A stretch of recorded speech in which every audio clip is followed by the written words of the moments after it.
Pemirsa Komedi Putar Indonesia dengan tema budaya ekspresi dan ekspresi budaya minoritas.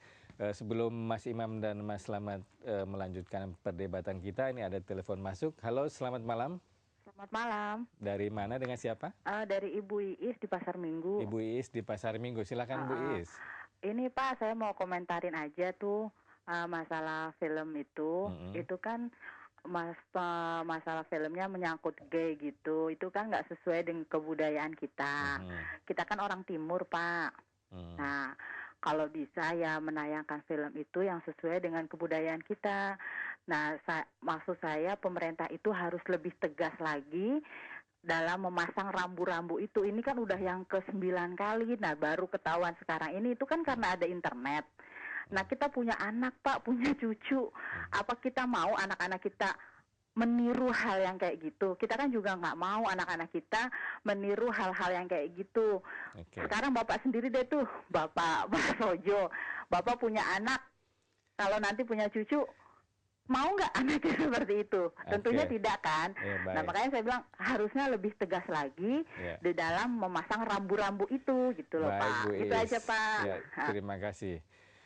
Mas Imam, ini kalau menyambut pernyataan Bu Iis, ini kan festival film diselenggarakan di pusat kebudayaan yang bukan tempat umum. Artinya hanya orang-orang tertentu yang bisa datang ke situ dan pertunjukannya pun tidak untuk publik yang luas. Ini kan terbatas. Jadi orang yang datang ke sana betul-betul hanya ingin tahu atau karena senang atau karena tidak mungkinlah melebar terlalu luas. Bagaimana menurut Anda? Sebenarnya nggak usah di sini ya, di internet pun orang bisa download terhadap semua film seperti itu. Jadi memang ada sebuah keniscayaan. Globalisasi ini memungkinkan orang itu mengenal segala macam gaya hidup. Dan memang saya tidak mengatakan bahwa ini mudah diatasi. Seperti misalnya kasus gini, Mas. Di Afrika ya, dia ada kasus misalnya banyak sekali imigran-imigran yang dari luar itu terdeteksi itu terkena HIV. HIV ya. Nah, HIV/AIDS gitu. Nah, karena di sana khawatir itu bisa menyebar, maka ada kebijakan dari suku-suku tertentu, misalnya harus diperiksa apakah dia mengidap apa enggak gitu. Ya.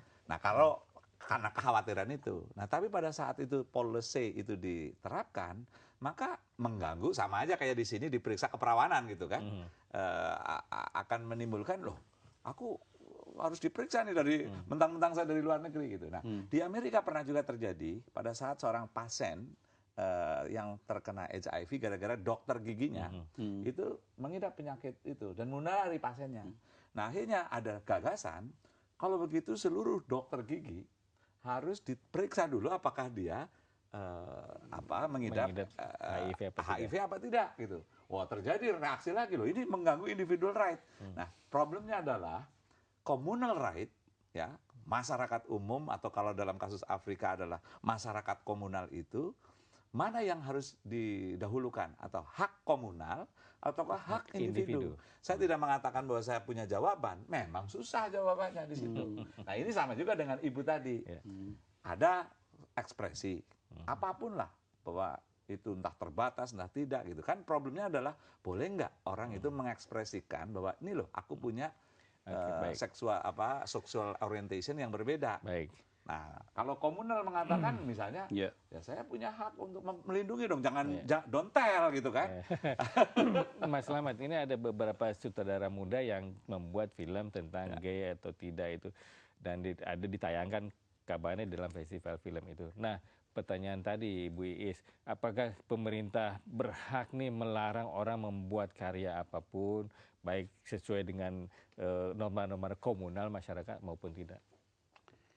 Saya rasa itu begini ya, bahwa melarang dan tidak itu hari ini sepertinya kurang tepat untuk disampaikan. Karena kalau kita bicara tentang tadi yang namanya pusat-pusat kebudayaan, itu kan jalur lambat. Jalur cepatnya yang melalui media-media lain itu tidak bisa kita tolak. Bagaimana tinggal push button semuanya keluar. Nah, sehingga dengan demikian kita sekarang ini pada masa hari ini di mana perang informasi itu begitu luar biasa, maka kalau bicara ini kita nanti takut tersesat kepada kesadaran kita sebetulnya ya ada yang lebih bahaya, yaitu yang jalur cepat. Nah, untuk itu saya kok saya tidak akan pernah takut ketika tahu musim hujan, pasti saya melakukan sesuatu untuk melawan musim hujan. Saya bawa payung, saya bawa mantel, saya bawa apa. Nah, sekarang persoalan melarang-melarang ini. Tapi kalau nggak setuju boykot, setuju. Bagaimana? Kalau masyarakat nggak setuju boykot, misalnya gitu. boykot nggak ada masalah, karena itu juga hak dia untuk melakukan Jadi kalau nggak setuju boykot aja gitu, kira-kira gitu. Misalnya tidak usah datang. Tapi bukan dengan kekerasan. Ya. Oh, ini ada telepon masuk, Mas. Halo, selamat malam. Iya, selamat malam. Dari mana, dengan siapa? Dari Indra, dari Lenteng Agung. Dari Lenteng Agung, silakan, Mas. Iya. Sebenarnya film seperti itu menurut saya kreativitas seseorang itu emang tidak boleh dibungkam, dibatasi. Iya, dibungkam. Tapi seharusnya kan mengerti dengan keadaan bangsa kita itu negara Islam. Nah, jadi saya itu kurang setuju. Jadi seharusnya kita tuh ingat bahwa musibah telah banyak.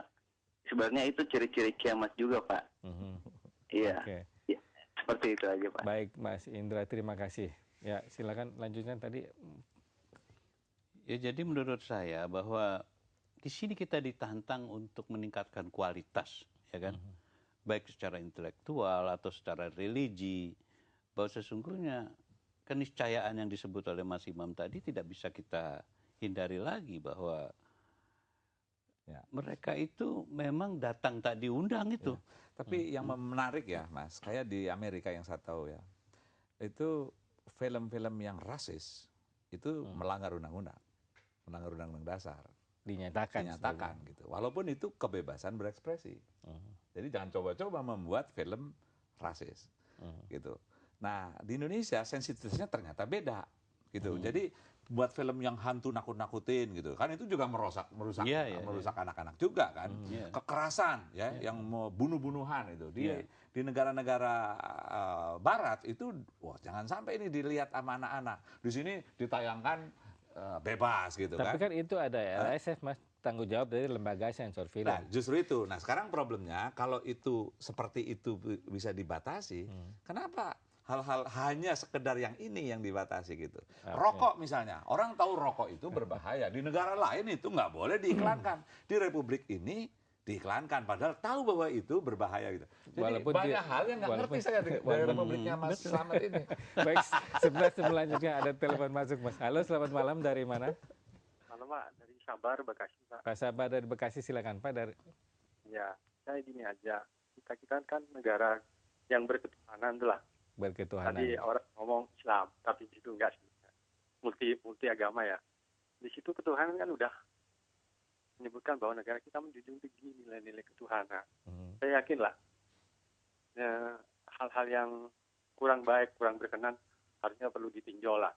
Tapi di sisi saya juga agak mengkritik terhadap Kemenkominfo ini. Sekarang gencar-gencarnya untuk menutup situs-situs porno, tapi di satu pihak mengizinkan hal yang berbau tadi masalah film-film yang berbau gay atau lesbian. Artinya ada dua hal yang bertolak belakang.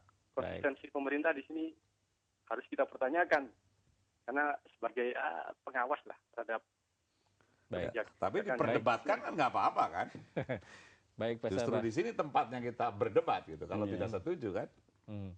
Ya, ini salah satu forum untuk menyatakan pro dan kontra melalui debat-debat semacam ini. Tapi saya kira pernyataan Pak Sabar ini, pemerintah kelihatannya berdua muka. Di satu sisi mau melarang ini, di satu sisi membolehkan ini. Di satu sisi gini, Mas, memang standar ganda itu hampir semua terjadi. Di Prancis misalnya, di satu sisi menghargai kebebasan, tetapi di sisi lain melarang orang berjilbab. Gitu. Yang itu juga kita tidak bisa pahami. Di Amerika konsisten, masjid boleh didirikan di zero zona itu luar biasa. Obama dengan Bloomberg wali kota, apapun itu hak orang Islam untuk mendirikan masjid. Tetapi emosi publik di sana tidak bisa menerima itu gitu. Nah, jadi kan ini selalu akan ada. Nah, sekarang kita juga begitu. Jadi di negara yang Islam seperti mayoritas Muslim seperti ini, di tengah Amerika itu bisa menerima, ya negaranya nih bisa menerima ada pendirian masjid, tetapi di Republik ini belum bisa menerima gereja dibangun di satu tempat tertentu gitu, misalnya gitu. Kan ada sebuah kontradiksi Ya, gitu. tapi kan walaupun kita negara berketuhanan, beragama ya, masyarakat kan kalau masalah agama itu kan dosa ditanggung sendiri misalnya, bukan ditanggung oleh negara. Ya, Kita sebelum dijawab mungkin kita rehat sejenak. Pemirsa, kita segera kembali, tetaplah di JAK TV.